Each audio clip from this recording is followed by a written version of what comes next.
Isipin kami sa Paracali, talaga mahirap kasi nag-iisip ako, ang hanap buhay kasi sa akin is pagkakabuli. So alam mo yung lumulubog sa ilalim ng putik para makakuha ng kapirasong ginto, tapos yun yung ibebenta namin para may biling bigas, pagkain, para mag-survive sa buhay. And lumaki ako, nag-iisip ako na ang bahay namin, tinitira namin is kubulang, wala kaming kuryente. Na-realize ko na parang hanggang dito na lang ba yung buhay.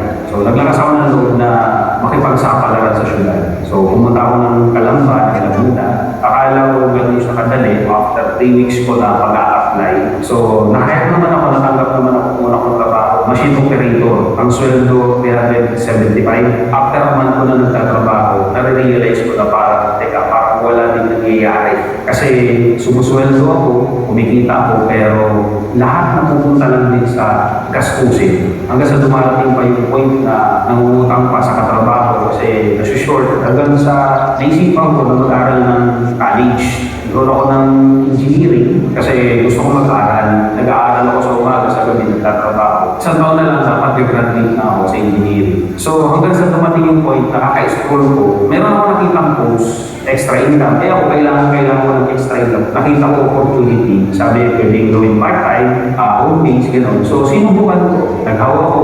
nagdududa, maka-scam, di ba? Natatakot eh. Noong umpisa, hindi siya masyadong pumapasok sa akin. Kasi first time, so hindi ko talaga masyadong maintindihan. Pero tinapos ko talaga yung presentation ko. For the long story, nag-design ako. Nag-take ako ng action. Noong umpisa, syempre, hindi ko pa alam, hindi ko pa kabisado. Pero maganda kasi, by the help of the community, unti-unti ko natutunan. Then after 1 year and 5 months, na ginagawa ko itong opportunity na to, doon ko nabili yung first brand new car. Kaya tingnan ko ng Black Friday, hindi ko ako yung simple pag-try ko.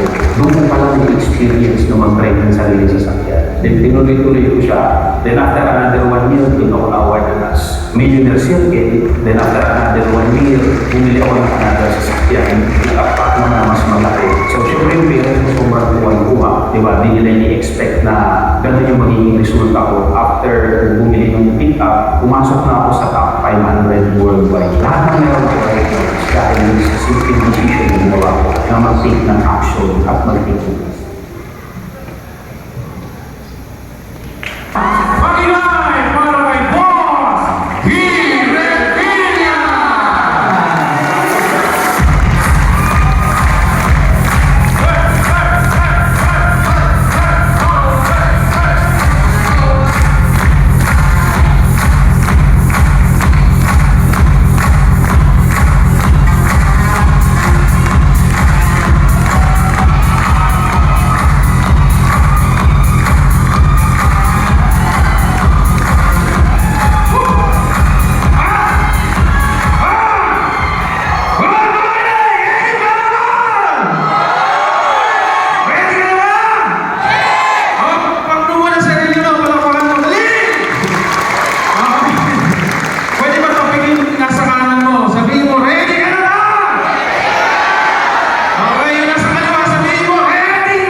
HOF, Dr. Thank you so much po. Alright, so to share konti-konti, na-experience po. Years ago, I was once like you. Yes, kagaya ng din ko. Kagaya trabaho ka right now. Kagaya mo lang din ako na sobrang sipag pumasok sa trabaho. Pero at the end of the day, wala pa rin natitira, wala pa rin naiipon. 4 years nagtatrabaho, 4 years working student, paulit-ulit. Hanggang sa kagaya mo, years ago, nagtatanong din, kailan ba magkakaroon ng pagbabago sa buhay? Kailan ba magkakaroon ng change sa buhay? So dumating sa point, someone introduced this business opportunity sa akin.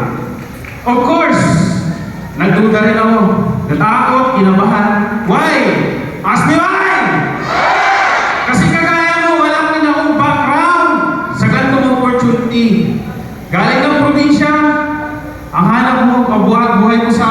probinsya pagkakabot para kaya ng Marilis Norte, Bicol. Lulubog ka sa ilalim ng putik para may pambili kang bigas. To survive, wala akong alam sa kahit anong klaseng business, zilch sa kahit anong klaseng business opportunity. Sa time will come, may mga nakita ako na tricycle driver, jeepney driver, grade 6 yung natapos. Pero umasenso, gumanda yung buhay in this opportunity. Sabi ko sa sarili ko, kung kaya nila at nagawa nila, problema mo din ba siya? Para na lang tayo. So ginawa ko po, sa laman ng ATM, yung kalahati, pinangutang ko. May nagpahiram, may nasala ng ATM, nakapag-start. Noong nag-start, nakala ko yun na. Dahil wala akong experience, hindi rin ko naging madali nung nag-umpisa. Hindi siya naging madali. Pero sabi ko, dahil sinukalan ko na to, inumpisahan ko na to, di ko na ito tigilan. Itutuloy-tuloy ko na to. What happened was, Quezon Laws, umabante, pinush ng pinush. 1 year and 5 months, na seryoso. I bought my first credit card. Yes. Ang pinakamasarap sa lahat, kasi yung nanay namin, nanay na lang po kasi, nasa Bicol yun. Ang akala niya, pagluwas niya dito sa Laguna, attend siya ng graduation ko. Kasi po, graduating student na ako sa engineering. Ang engineering po, 5 taon yan. Naka 4th year na po ako. Thesis na lang kulang ko. Gagraduate na dapat ako. Di niya alam, pagdating dito, hindi pala graduation pupuntahan niya. Pupunta pala kami ng casa dahil siya yung una kong pasahero sa first study market. Alam mo yung nagdadrive ako pa uwi, di siya umiimik. Alam mo bakit? Kasi nagtataka siya, saan galing at kaninong kotse ito? Pagdating sa apartment, pagdating sa bahay namin, saka siya nagtanong, kanino yan? Kaninong kotse yan? Sabi ko, walang graduation. Walang graduation! Kasi nag-drop out ako, nag-networking ako, and ito yung resulta. May magagawa ka ba? Wala na. Bakit nandiyan yung kotse? Tama ba? Wala namang nagawa. So what happened was, tinuloy-tuloy, didiretso. Another 1 year, mas maraming sasakyan. Same year, nagpa-500, tuloy-tuloy na po. Alright, so until right now. You know what? Alam ko, malayo pa. Nag-umpisa pa lang po, di pa po ako ganun katagal sa industry. Just like you, napunong-puno ng pangarap. Alam ko, malayo pa. Pero kahit paano, malayo na rin.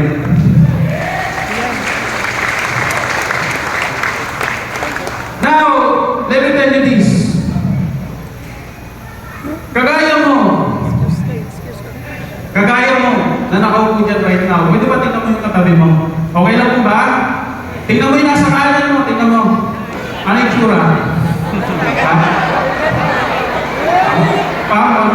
Yung nasa kaliwa, tingnan mo, tingnan mo. Okay. Kagaya mo, at kagaya ng katabi mo, hindi po ako nauna sa industry na to. Kagaya ng maraming ordinaryong tao na naimbitahan, nag-join, at nasa pinakailalim. Malayo po ako sa mga appliance. What's my point? Ang point ko, kahit nasaan ka at kahit ngayong gabi ka palang mag-uumpisa, kapag sineryoso mo, trinabaho mo ng todo, itong negosyo na to, sure ako, ikaw